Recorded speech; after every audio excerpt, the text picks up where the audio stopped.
How to buy Infinity Money Glitch token. So this token came under the symbol of IMG. Now before we start, this is not financial advice. I'm not professional or economic expert. So before investing in any project that you find on my channel, please do your own research. And also there is a referral code down in the description. You can get free money rewards on crypto with the best referral code. Simply use codes below, fund your account and enjoy the benefits. Check them out in the description. Now, before going on by this token, make sure to check the exact account and keep following the updates about this token. As you can see, this token is available on the screener. It created just 21 hours ago and increased by 75,000% in the last 24 hours. The liquidity here unlocked by 100%. That's good. That's me your investment in the safe place. Now,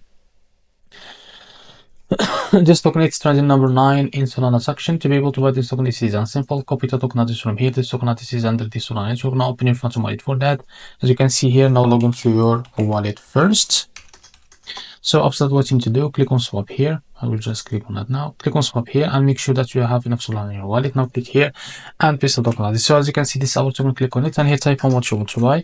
So here we'll be able to see how much you receive. As you can see, now select the provider, for example Jupiter, and make sure to read all of that information here. Click on swap and you will be able to redirect you to Jupiter provider page to be able to buy this token. So if you face any issue, go back to this page and switch the slip hash from here or customer. As you can see, you can turn it off and you can switch it from your customer because the most of issues came from the slippage, and after that you can be able to buy this token without any issue. So this is how to buy IMG token. If you found this very helpful, please like and subscribe. See you next video.